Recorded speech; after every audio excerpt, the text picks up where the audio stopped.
All right. I think we've made it. Can you guys hear me okay? Are we good? Somebody let me know down in the chat here. We got I think we got Aaron Villain, Mark McKeever, gentlemen. What's going on? Long time no stream, huh?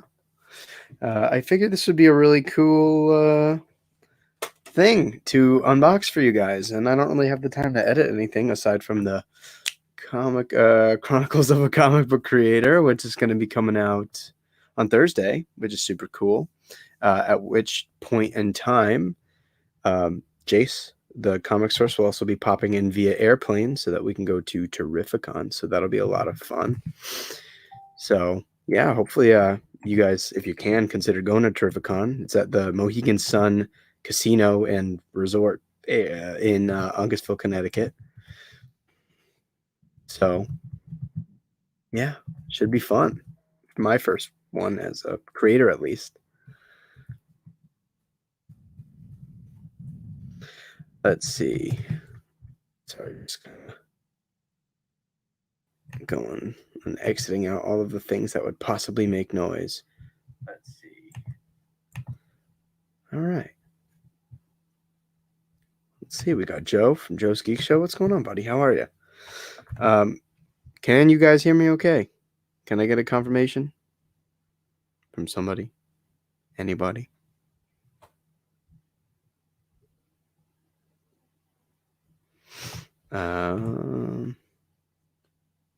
Oh, cool. I guess you guys can hear me. Yeah, Aaron says he'll be coming by Saturday night to the convention. That's awesome, man.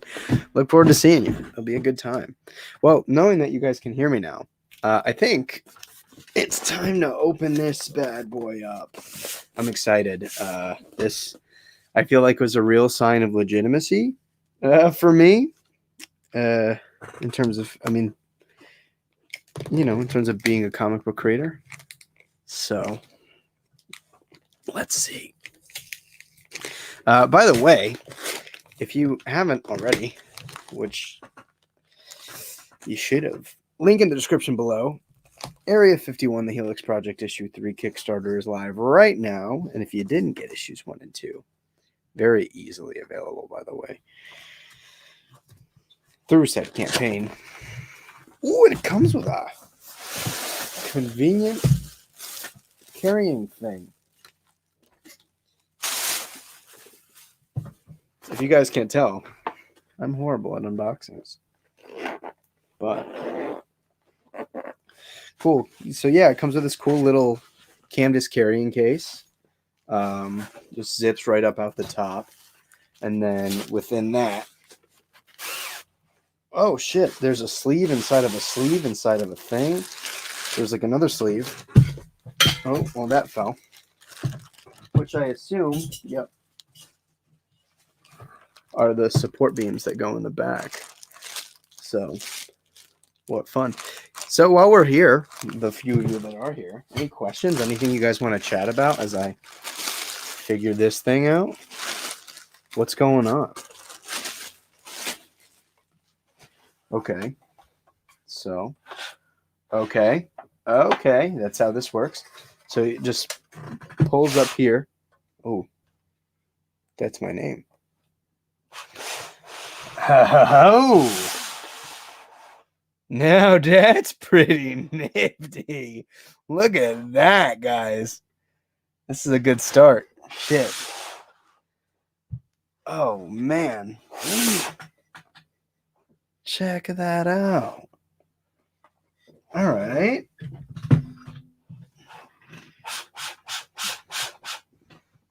Wow. Now this. If that ain't style, I don't know what is, boys and girls. Shit. Look at that. I'll stand behind it. Prop this here camera up for a second. Welcome to my messy situation. Good old copy of Sandman #1 behind me.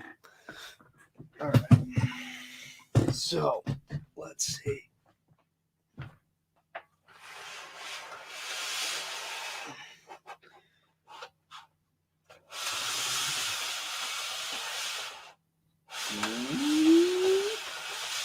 Oh, this thing's tall as hell, man. I don't know how I'm going to set it up because this still got plenty more space to go. But, you know, I'm going to get the support beams and situate this thing. Oh, boy.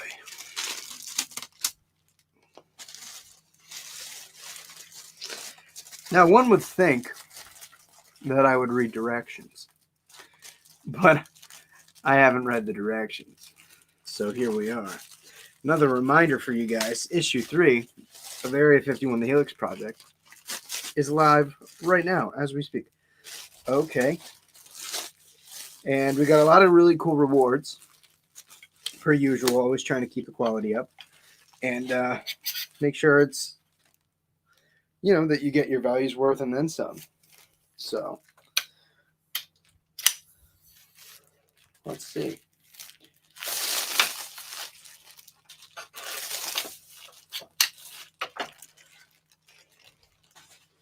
Okay, so this thing goes in the back here, I think. Yes, it does.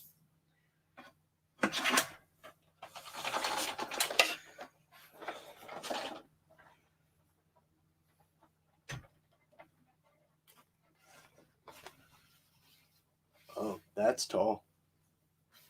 That's quite tall. So, okay, so it says to tighten this way.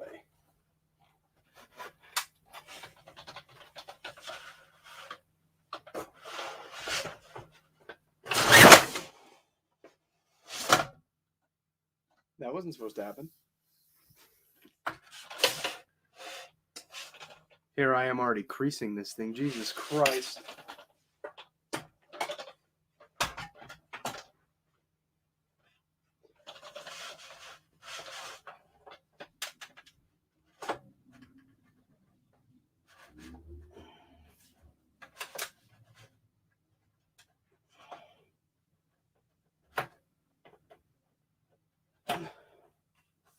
All right.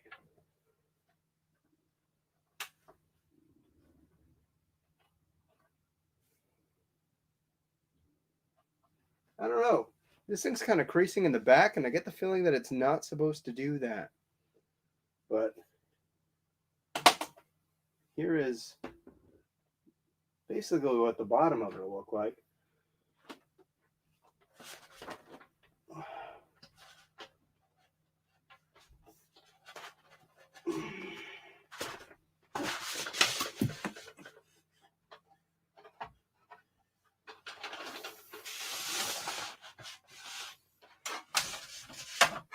I'm trying so hard not to break this thing.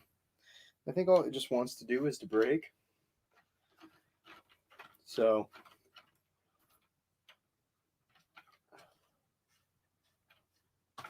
all right, I'm going to come down a little bit. And show off a part of this. Thank you guys. It does look really cool. I'm really happy with it. If I could, you know, not break it, but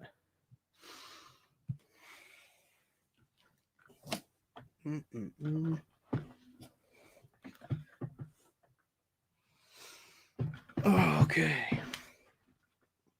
Let's try this again.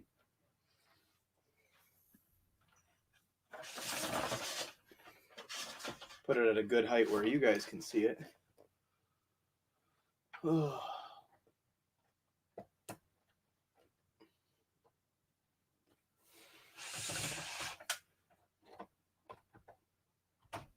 There we go.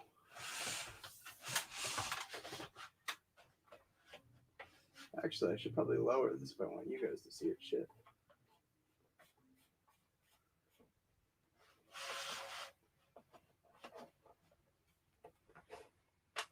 Okay. It's about good, I think.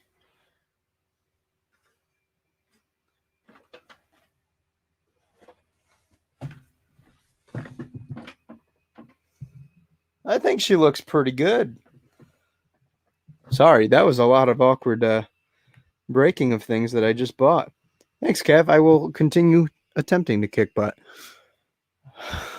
But yeah, I think it printed pretty nicely. Um, now that I'm getting a good chance to take a look at it. Although I'm gonna need someone much taller than me to help me set this thing up, because it extends out to like 8 feet. And I'm nowhere near that. So nonetheless, I'm pretty happy with it. We'll give you guys a better look. So me very professionally putting my hand in the camera. So the bottom of it has the variant cover to issue 2, almost as if the puzzle pieces are sort of like the bottom of the chessboard caving in. So that's pretty cool. And obviously featuring the variant cover to issue 3. And yeah, if you haven't backed it now, consider doing so, as I have my crazy scientist hair. Or not, yeah, did I say consider or continue? I don't know. Long day, a lot of things to do, a lot of backing of Kickstarter projects, a lot of promoting of Kickstarter projects. By projects, I mean mine. But yeah, it's been a crazy day. It's going to be a crazy week as I get ready for the convention showing. I'll obviously be dropping the second episode of the Chronicles of the Comic Book Creator, which if you haven't watched already, you should, because I think it's a really interesting series, and I think it's an approach that you don't see often. There's a lot that's not really transparent about the act of making a comic book, alongside with the fact that there's just so much to it. So, give it a look. Next week, we'll be going over the script format, like how to write a comic book script, and how much sort of different visual information can be conveyed through a comic book script. So yeah, that'll be fun and informative, I hope. Also popping in Aunt Duhar saying, hey, what's up, buddy? How are you? Thanks for joining us. And Taylor has a question. So how about that Scott Snyder announcement? Pretty big, right? It's huge, man. It's big on so many different levels.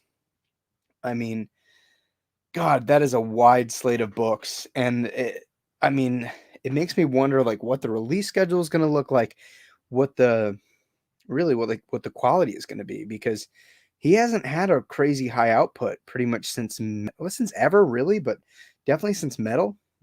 Oftentimes I feel like they throw his name on a book that is quasi related to what he's doing, or that spins off of one of his projects, despite him not really being involved. But these are all him. So I'm curious. A lot of them look great. Scott has a knack for pulling in great talent to work with him. Rightfully so. He's been one of the most celebrated writers in comics, over the last decade. I've had a lot of loves and hates with him, but I'm excited for him, and I'm excited that he's able to do things that he likes without as much intervention. I'm interested to see where that goes, because some people may argue that the lesser quality books he's put out is due to DC. Some people might argue that maybe they're the ones reining him in. I don't know. It's hard to tell. He's kind of, when it comes to his recent indie books where he has all the control, he's pretty 50-50. Like, I'm not a fan of Undiscovered Country. I really wanted to be. I was kind of desperate to be. I don't care for the art. I love the concept. Thought the writing was really poor in execution in a couple of different ways. But I've really enjoyed Noctera. Like, I'm like 2 issues behind or something like that.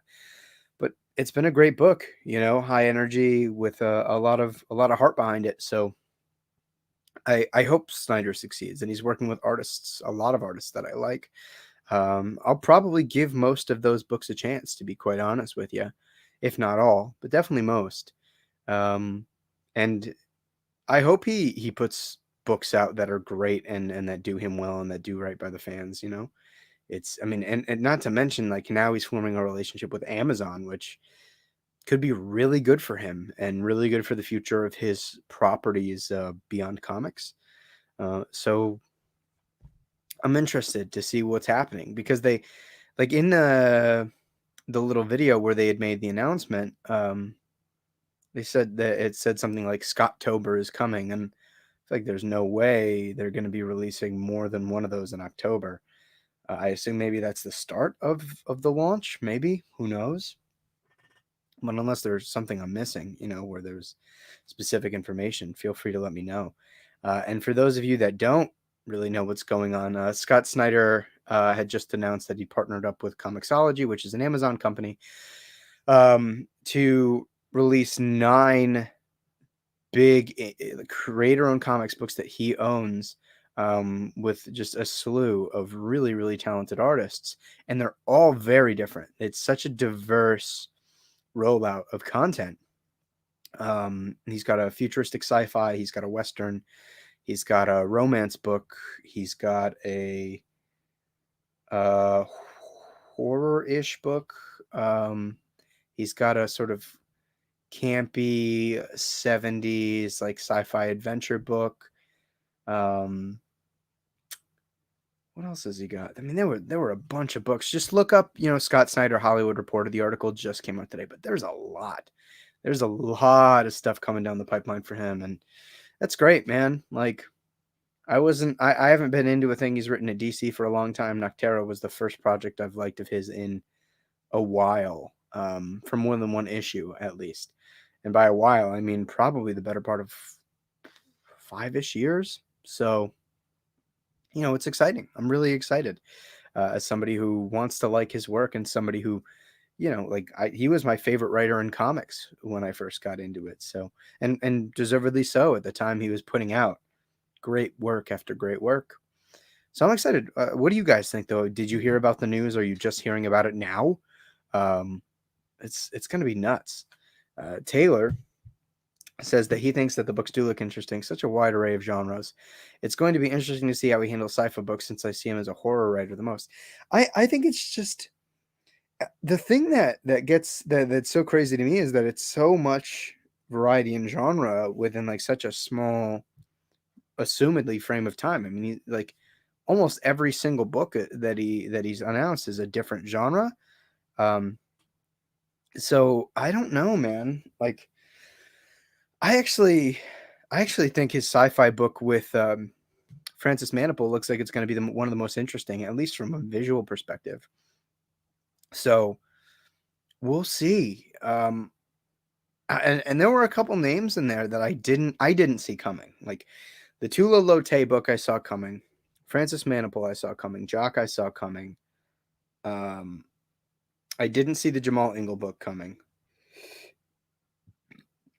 I didn't see the Dan Panosian book coming. Let me look at the article, man.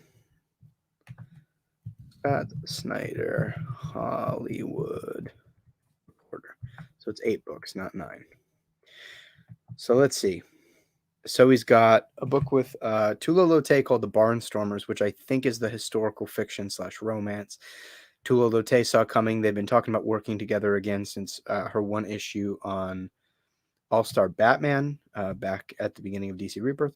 Book of Evil looks to be a horror book with him and Jock. 100% see that coming. Canary is the Western book he's doing with Dan Panosian. Didn't see that coming at all, but I'm looking forward to it. Clear is his sci-fi book with Francis Manapul. 100% saw him and Manapul working together. They've been talking about that for years. You've also got Duck and Cover, which is like a post-apocalyptic manga influenced book that he's doing with Raphael Albuquerque. Now, I definitely saw him working with Raphael Albuquerque, but this style of book, or what it seems to be, I'm literally judging the book on its cover. I didn't see that coming. I thought he would have done something with a little bit more of a crime bender to it with someone like Raphael Albuquerque, or something with a little bit more grit, but who knows, man? Maybe it's going to be super nuts or something. So he's got another book called Dudley Dots and the Forever Machine. He's doing with Jamal Ingle, and it's this really campy, sort of old school Challengers or Legion style of book from like the 70s. It's very much what it feels like, at least. It's an adventure story about a boy and his dog and a time machine. Didn't see that coming at all, although this is very much like an angle of his. I didn't see it coming in any facet, by the way, not like the partnership with Engel or this style of book, but it is something that he's been trying to embrace a lot more in the recent years of his career. So it's not all that surprising. He's got a war horror book with Francisco Francavilla. 100% saw that coming. Him and Francavilla worked together on Batman the Black Mirror. Well, the stories that's contained within Black Mirror that people call Black Mirror, but it's not really Black Mirror. I think it's called Skeleton Keys, where they introduce James Gordon Jr. So yeah, 100% saw them working together, and the idea of it being sort of a war horror is really interesting. And then we have Demons, which he's doing with Greg Capullo and John Glapion, which seems to be like an adventure with visual horror elements, which is not surprising. It just feels akin to metal. Hopefully, a lot less Care Bear staring and wishing, and a little bit more sense being made. But overall, I'm excited for him. I'll probably try most of these books out, with the exception of maybe the one with Jamal Engel, the little adventure book, seems a little bit too campy for my taste. But this isn't a hard pass. And maybe the Duck and Cover book with Raphael Albuquerque, not really seeming like my thing. But like I said, I'd give it a chance. I like what him and Albuquerque did on American Vampire. So, we'll see. It's going to be an interesting time for him, and like I said, I'm happy that he's taken off and able to do his thing, and he's working with a slew of talented artists. I just hope that he's not spreading himself too thin, because this is a lot. What do you guys think, though? What do you guys think of the banner? Huh?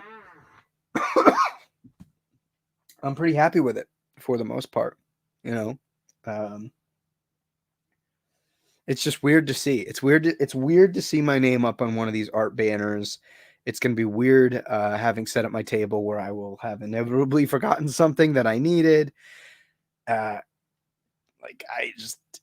It's weird. It's weird. It's so weird, man. And it's thanks to a lot of you guys that have supported my books and given me the ability to move forward and start taking steps to where this could be a career one day. And I appreciate that, and I'm really thankful. So I don't know much else to say beyond that. If you've already backed issue 3, link in the description below.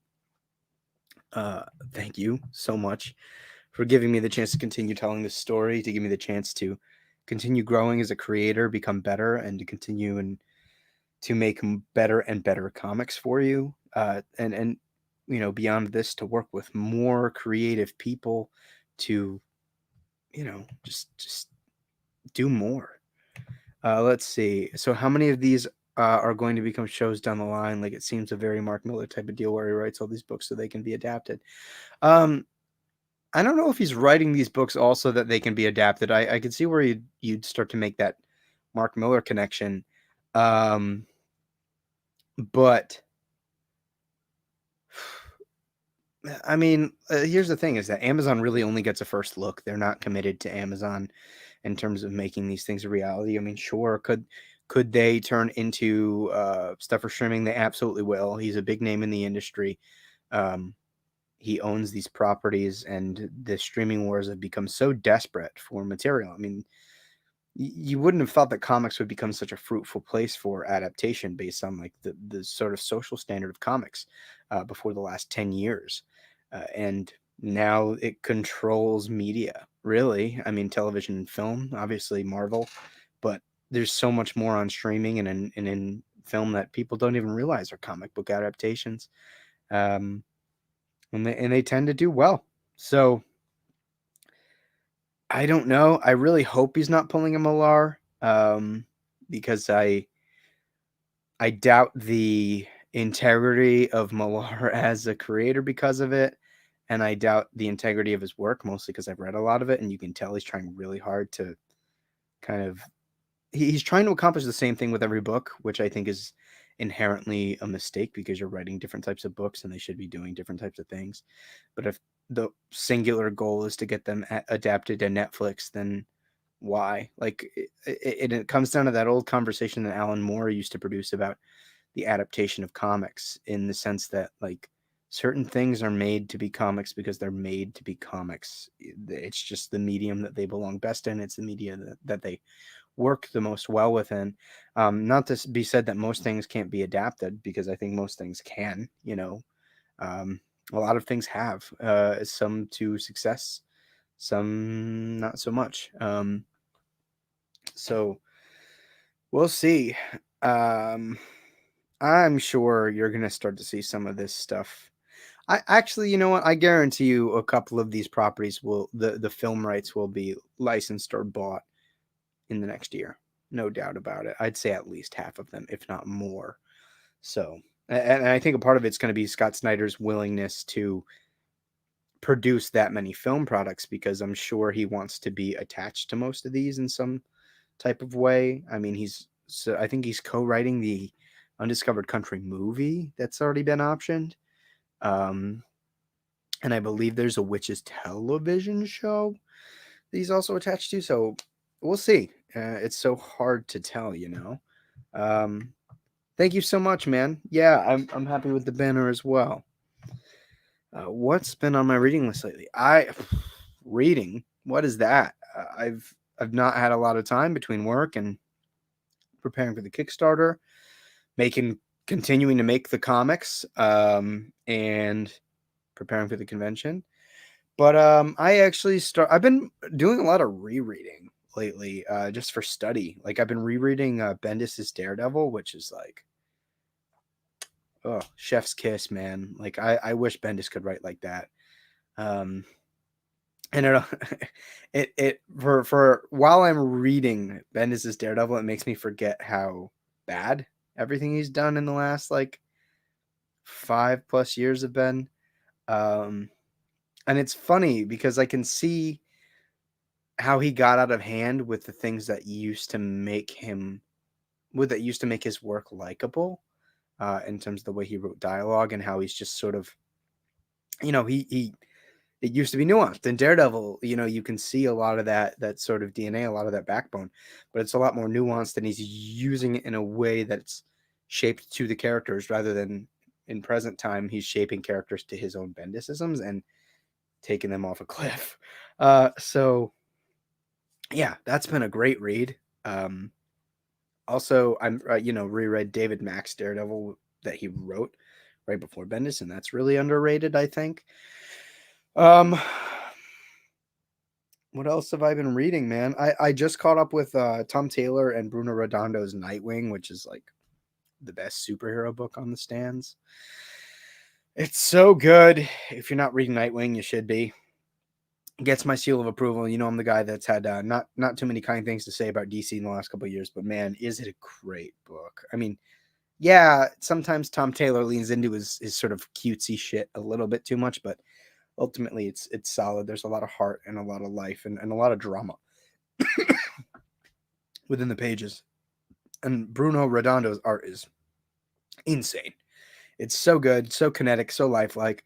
Adrian Lucas's colors are vibrant and brilliant, and really help to break up all of the sort of figures in the scene, and add a sense of depth. So yeah, if you're not reading Nightwing, go buy Nightwing, man. Like, I didn't think there would be a world where where I would be buying Nightwing and not the Batman book, but here we are. So there is that. In terms of books that I was really enjoying, I was really enjoying Department of Truth by James Tynion. Speaking of the guy that's writing Batman right now, despite the fact that I'm not enjoying his Batman. Let's see, what else was I reading? I'm way behind on We Only Find Them When They're Dead. It was a little bit of a slow build, but I was really enjoying the world building that Al Ewing was setting up. That's a Boom Studios title. I caught up with Thor. I guess they took a break. I didn't realize they had taken a break until I'd gotten to the issue before it. But I was actually pretty disappointed. I really enjoyed the start of this arc Prey where they brought back Donald Blake, and I thought it just became a little bit of a mess. It became sort of thematically confused, and ultimately went from being something that was really climactic to like something that felt a little bit more. I don't know. Like, I don't want to say low hanging fruit because it wasn't exactly low hanging fruit, but he they basically took a moment that I felt like should have been climactic, and it just made it boring. And like I said, it didn't help that the way they resolved the arc, it just felt confused. Like they didn't have a really resolute point to make at the end of it, which felt odd reading it because there seemed like a point, like anywhere from 1 to 3 issues into the arc, there was a purpose to to the arc in terms of what it talks about regarding privilege and sort of adolescence in a way, in a very layered way at least. So yeah, there was that. Behind on Zdarsky's Daredevil, always enjoy that. Um, I finished Fatale by Ed Brubaker and Sean Phillips. That was good. Um, Thought the ending left a little bit to be desired, but overall it was a solid book. You know, Ed Brubaker really showed off his ability to plot and his ability to layer plot, which is something that I study from him. It's one of the qualities that I really want to learn from reading his books. And Fatale was a great one to do, man, because it was 5 arcs with a lot of weaving and a lot of stories that seem disconnected at first, but really aren't. So that was fun. Um, I've been reading Len Wein Swamp Thing, which is actually pretty great. I usually have a hard time reading older comics because they feel sort of dated, and the language is dated, and there's also the fact that like comic books weren't taken as seriously back then, so people didn't write seriously, or if they did, they were writing down. And Len Wein Swamp Thing is really interesting. Like there's a lot of really beautiful, like flowery, poetic language that he uses, and thematically, he's doing some really interesting stuff for its time. And uh, Bernie Wrightson isn't as polished as some people might have made him out to be on the Swamp Thing issues, but you know, it's still really great, and it's a piece of comic book history, and like especially considering the time, man, it's pretty phenomenal. Like it's a slow build. Len Wein definitely likes to read his own words on the page quite a bit. And back then, you know, they used I mean, people still do it now, but you know, he used a lot of narration to convey things that could have been conveyed visually. But otherwise, it's a good read. It's on the DC Universe app if you have it. If not, I would 100% recommend reading it if you're interested in the Swamp Thing character. Obviously, it's really the base of where that character came to be, besides Alan Moore's run moving afterward. But it introduces you to a lot of that lore and really kind of sets you up for the tragedy of the character. I feel in a great deal, and makes a lot of really interesting literary references that people don't talk about. People are like, Neil Gaiman literary references, Alan Moore literary references, Grant Morrison literary references. Man, Len Wein made some pretty deep cuts, man. He's referencing like William Burroughs' Ghost of a Chance and things of that nature. So yeah, that's really cool. I'll probably start rereading Alan Moore's Swamp Thing once I finish Len Wein's. But I'm finishing Len Wein's for the first time. I had never read Len Wein's Swamp Thing before. So there's that. I'm just trying to keep my reading diverse. You know, I've also been taking a really long time to read this novel called Lord of Light by Ray Bradbury. It's a sci-fi quasi fantasy dealing with Hindu gods, and it's pretty great. It's hard for me to put the time aside to read as long as I would like to, you know. So yeah, unfortunately, I'm not reading as much as I'd like, man, but trying to nonetheless. Silver Batman Ranger says that is so true. There's so much comic book TV that people don't know are from comic books. Yeah, man. Mark McKeever agreeing, saying Nightwing is a joy to read. Tom Taylor's writing has forced me to buy tomorrow's release of Son of Superman. Yeah, to be honest with you, man, like Tom Taylor was on a really like a streak of meh for me for a while. I was really unimpressed with Seven Secrets. I was really unimpressed with the most recent Deceased. I thought it was really predictable. And he's leaning into his own Tom Taylorisms a little bit too much and becoming far too obvious. But reading Nightwing, just being perfect, just perfectly suited to the character. It does, and as someone who has been saying, "Hey, let Tom Taylor write Superman," I have been considering picking up Son of Superman, despite not loving the sort of overall editorial direction for Superman. I think I'm gonna give it a chance, man. I mean, I'm not enthused about the direction, but if somebody's gonna handle it, I have faith in Tom Taylor to be able to deliver. Taylor Pector, Donny Cates seems to be running into that problem with Thor. The first arc was also very anticlimactic. Disagree with you on the first arc.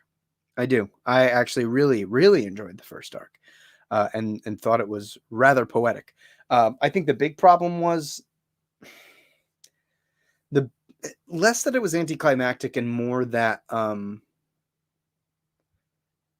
because I felt like the stages that he set was really big, and there was a lot of weight being placed on Thor and a lot of burden. And Thor is best when you literally weigh him down with burden and guilt. That questions, that makes him question himself and who he is. But my big problem with the end of that was like, we're just gonna say that he can do this. Like, I don't know, he rips back the power cosmic from Galactus and yeets everybody. So yeah, I don't I thought it was a little bit like, it's not like you couldn't have seen something like that coming, but we had the power cosmic for like 5 minutes, and somehow he has enough control to like take it back from Galactus. I don't know. You could make some magical explanation there with the, having the Odin Force and whatever. But yeah, I mean, I don't necessarily think it was anticlimactic. I just thought it was like it wasn't doled out well, if that makes any sense. Like I feel like there should have been a precedent set for how he could have done that, for how he could have ripped the power cosmic back. Patrick Stewart, what's up, everyone? What's going on, buddy? How are you? And Connor Stark, hello there. Hello there. Random Andy's channel. What would you consider to be the greatest comic ever? Well, my favorite comic book story of all time is Watchmen.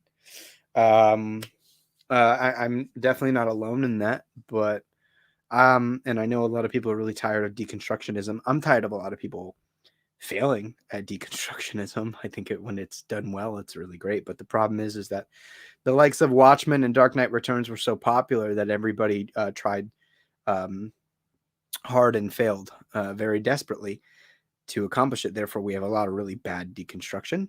And I just think it's the perfect comic in the sense that everything that it's trying to do is being accomplished, and it's doing so in very subtle ways. There are a lot of really small moving parts in Watchmen, whether it's the play on the color palette or small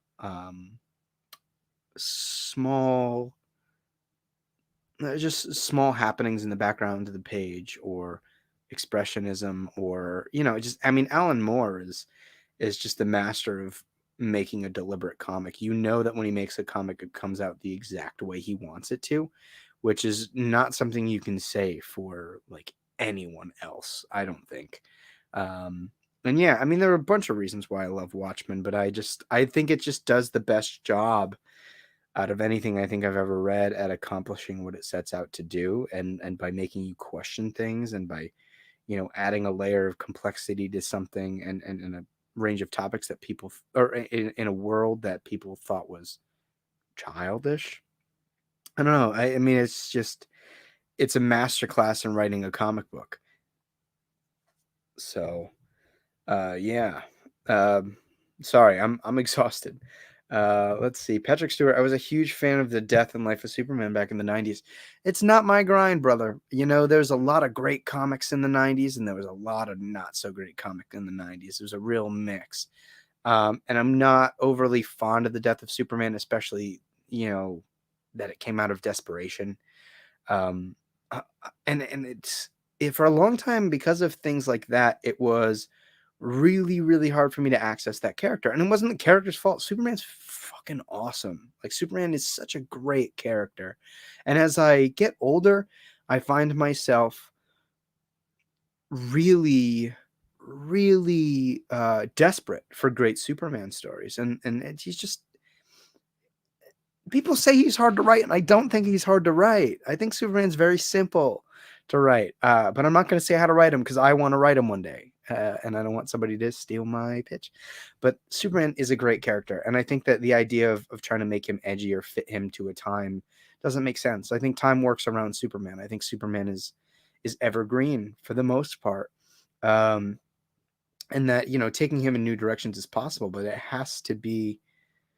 I mean, it just has to fit the character. When between Dan Jurgens and then Peter Tomasi making Superman a father and forcing him to learn a new role in life, that was great, and it presented a really authentic uh challenge for that character because he can't power his way out. And it's not as simple as solving a riddle from Mitchell Spitlick or whatever.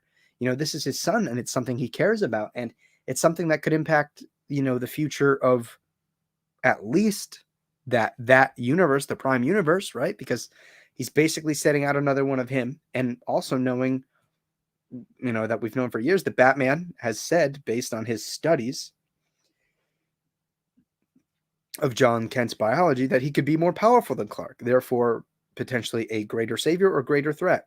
And you get to play into a lot more of the dynamic. We've begged the question with a lot of the Bat family how they feel about living under the Bat shadow and the stressor to aspire to that mantle and to do so as well as the original. And John Kent is very much going to have that problem. I mean, he's freaking Superman. I feel like that's going to be an even harder mantle to live up to than Batman because he's always standing in the light and he's always standing proud.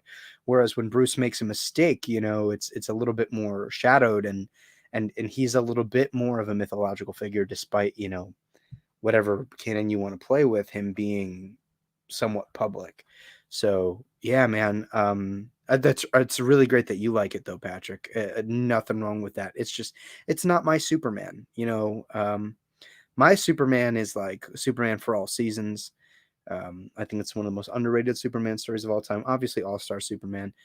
All of the DC Rebirth Superman stuff, like the Action Comics and the Superman mainline book, were excellent. Those two were what made me fans of a more modern Superman.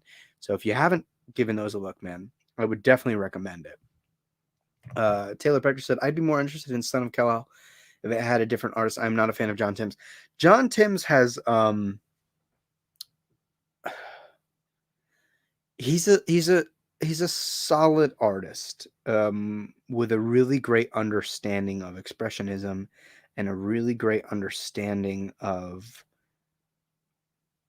composition in singular panels for the most part, but yeah, I mean, his style isn't overly original, and it's far too reminiscent of dozens of superhero house style artists. I mean, if I had it my way, I would love to see this book drawn by like Jorge Jimenez, who has that same sense of personality, if not more so, because he's also incorporating a lot of manga influence, like wide faces, or yeah, like wide cheekbones, large eyes, just emotive characters. But John Tim's art isn't really.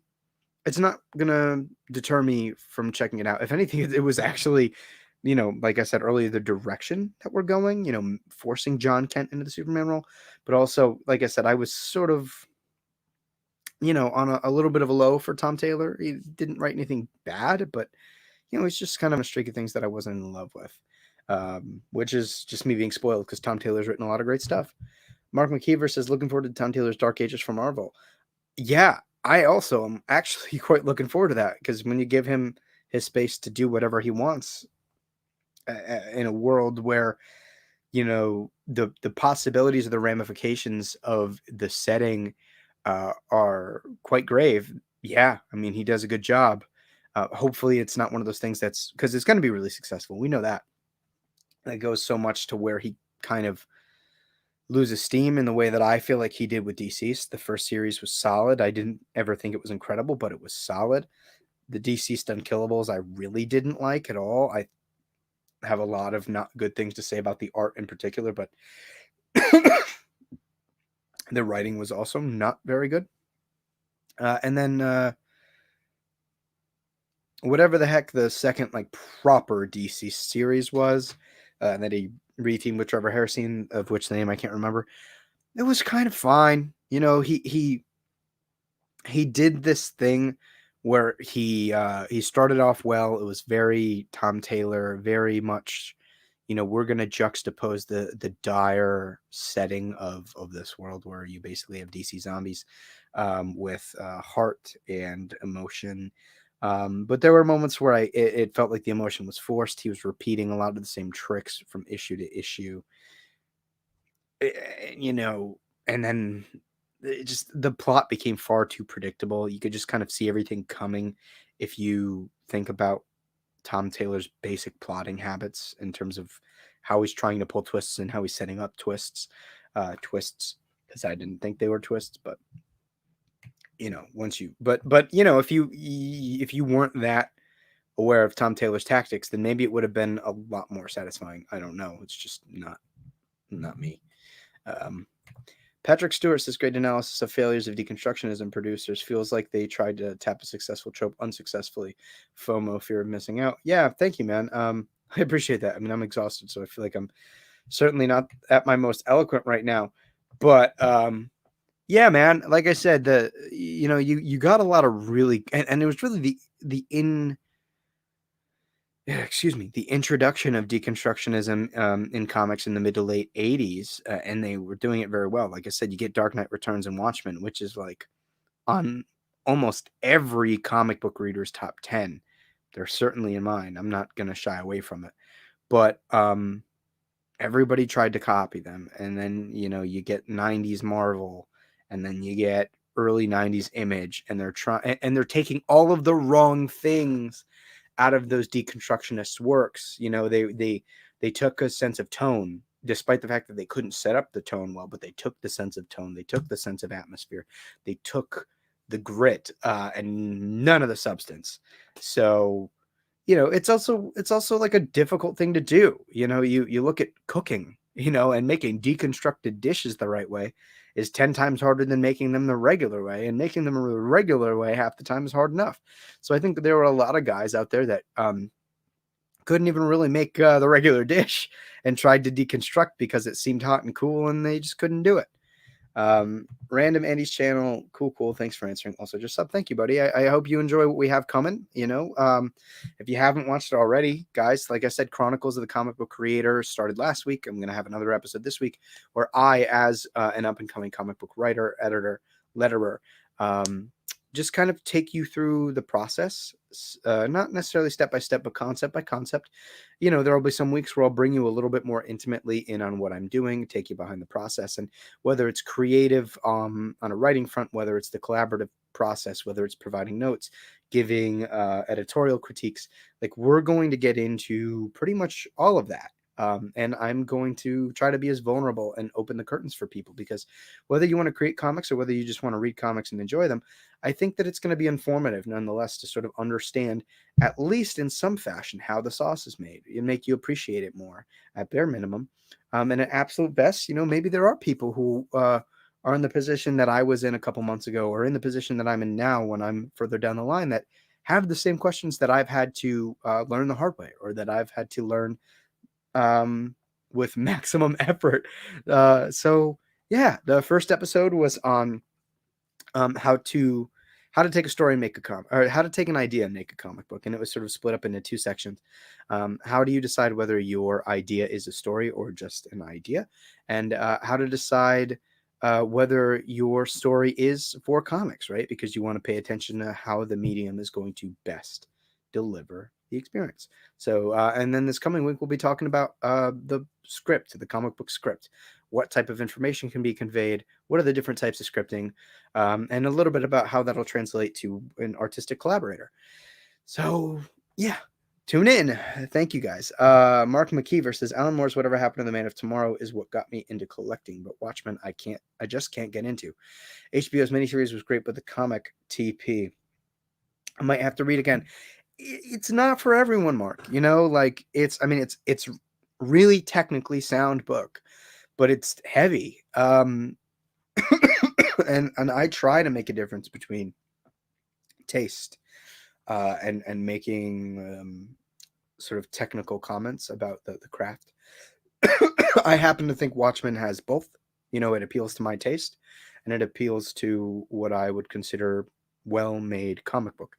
But it's heavy. There was a long time where before I was actually sort of studying what I was reading from the perspective of someone who wants to take on some of the qualities and put them into my own work, where I could only read Watchmen like once a year just because it was so heavy. So yeah, and a lot of it is really, really layered. Like from the surface level, you get something like Zack Snyder's adaptation, which is just a glorified action movie that misunderstands how uncomfortable Watchmen should make you feel.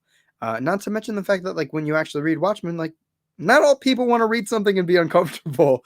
So I get it, man. It's just not. You don't have to love everything that everybody else loves. It's totally cool. Random Andy's channel says, I'm a big Spider-Man fan, only seen the movies, but I have always wanted to get into the lore of the comics, but there's just so much I've not gotten into. If I did, where should I start? It depends. I'm not the biggest Spider-Man fan. I've gone on record as saying that I think Marvel should kill Peter Parker or put him on the back burner as a sort of mentor role, because I think they've done pretty much everything they can with Peter Parker, and they've burnt out a lot of options, a little bit too much. But I'm a big fan of the J. Michael Straczynski Spider-Man for the most part.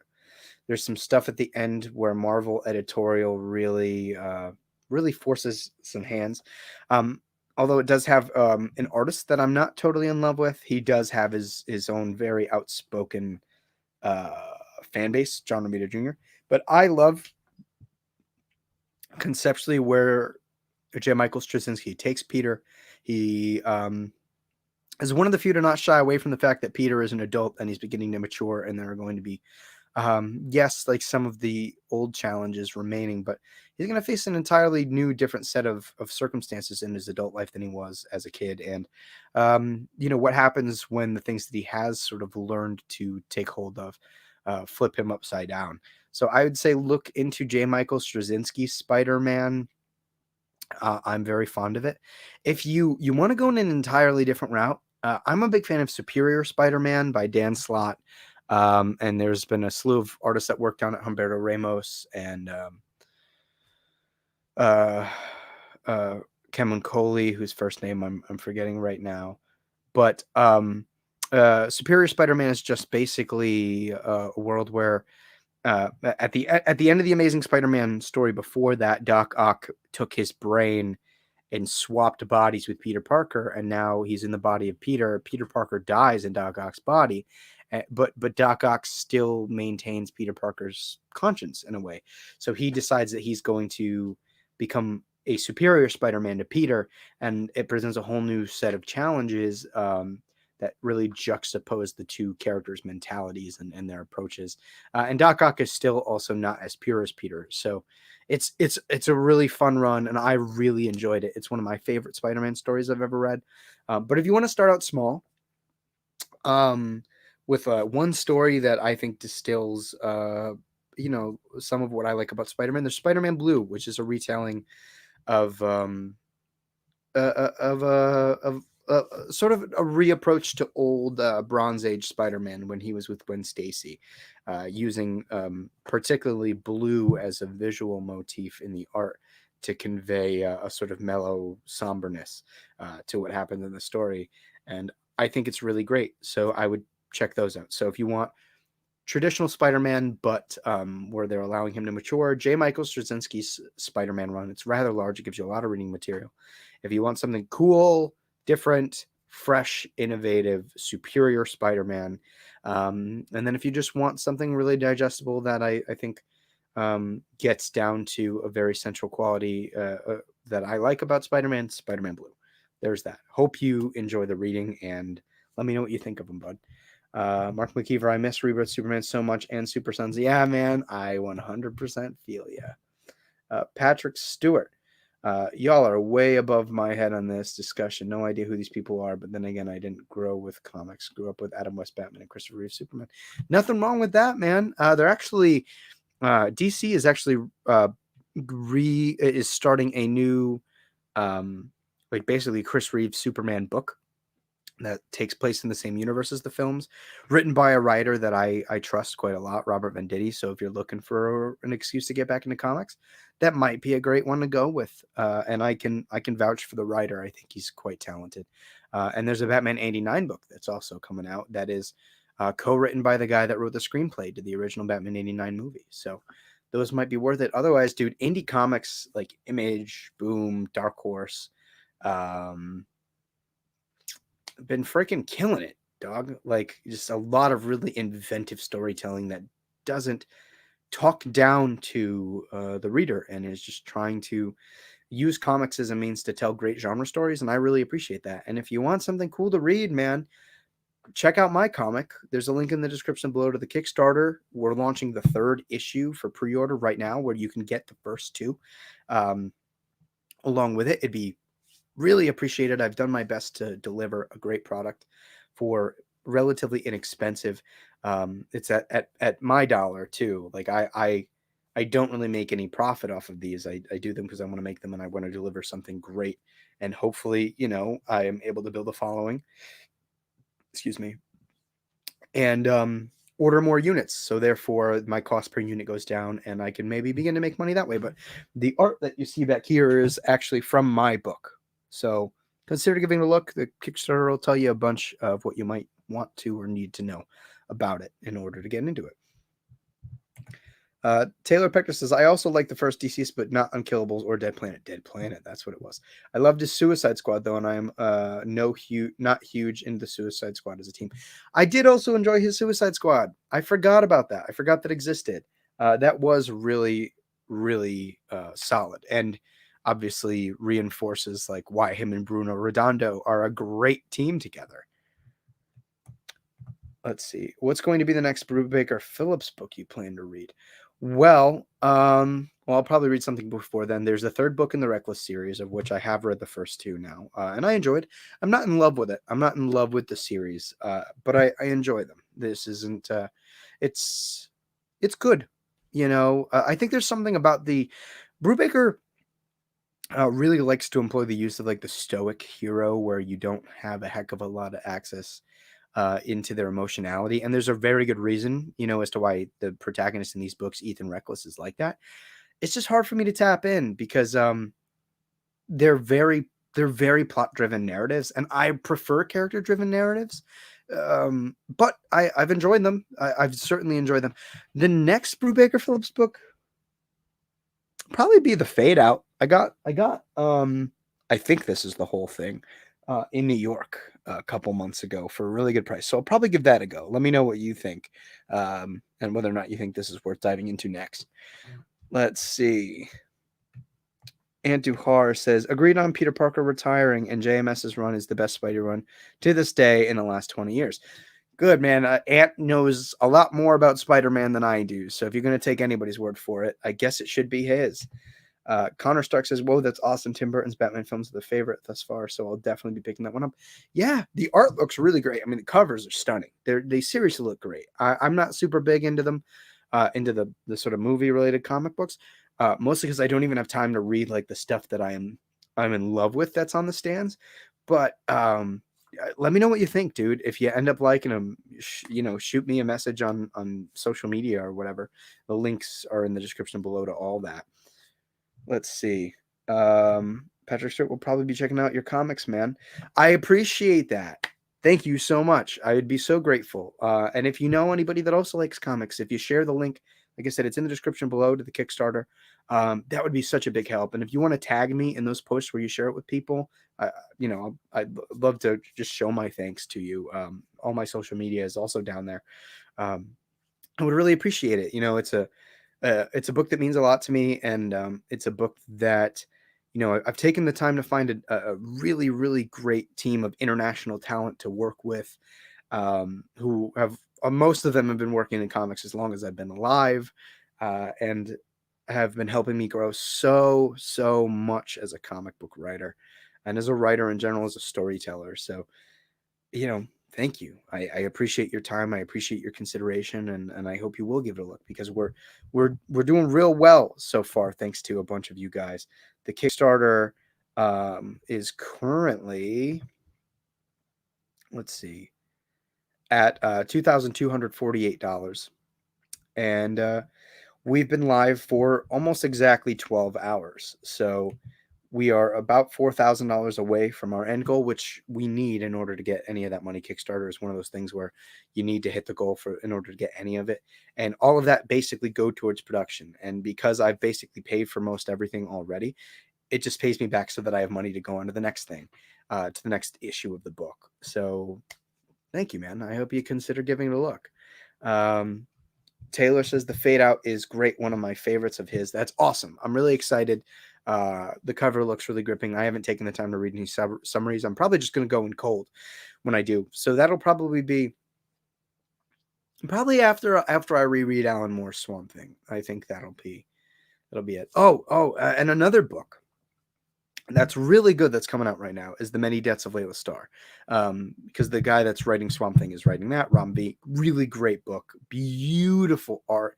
It's like Hindu mythology meets the Hayao Miyazaki films meets Neil Gaiman. It's beautiful. It's rich with theme and life. But it also has, really, it tackles some really existential questions. So that's a book over at Boom Studios, The Many Deaths of Layla Starr. I would really, really recommend it if you guys haven't read that one. Let's see, Mark McKeever. I'm getting both Superman 78 and Batman 89. Billy D. Williams as Two-Face. Epic. Yeah, that is cool. That is true. Finally being able to see that in some form or fashion. So you'll have to tell me how it goes. The covers look great. Which I think are done by Joe Quinones. But yeah, those look awesome. Well, man, thank you guys so much for hanging out with me. I didn't expect to be on here for an hour by myself. Sorry for the clumsy putting together of the banner. But so that you can get a look, there's the top. There's my name. I will be appearing at Terrificon in Connecticut at the Mohegan Sun in Uncasville all weekend in Artist Alley booth F3. If you're local, it's a great show. A lot of really big names going. Tim Sale, Donnie Cates, Dan Jurgens, Peter Tomasi, Amanda Connor, Jimmy Palmiotti, Sean Gordon Murphy, some really big names. And I would love to meet some of you guys in person. So consider coming out if you can. If not, please consider backing the Kickstarter. There's a couple of you in the chat that already have. Special shout out particularly to Mark McKeever, is already backed as an executive producer of the book. So he'll be credited on the back inside cover of the book amongst a bunch of other really, really cool perks. So thank you, Mark. Special shout out to you, man. You've been such a big supporter of me, and I'm deeply appreciative. But yeah, thank you guys so much for watching and hanging out. And I hope you guys like the banner. Let me know what you guys think about it in the comments. And if you like more sort of quasi laid back stuff like this, maybe I could get into doing this every once in a while. I don't know. We'll see. Life has been quite busy. If not, tune in Thursday for the second issue of the Chronicles of a Comic Book Creator. Back Area 51, the Helix Project number 3, 1 and 2 available on Kickstarter. Link in the description below. And if you haven't already, hit the subscribe button. Hang out. And thank you guys so much. Man, again, it was great hanging out. Mark, I'm glad I got you into The Good Asian because it's a really solid book. And now we've gotten to the point where, because I read the first 3 issues way before the book even came out. So now they finally caught up and I can read new material. So that's really exciting. And yeah, so without further ado, thank you guys for watching, and I'll catch you guys later.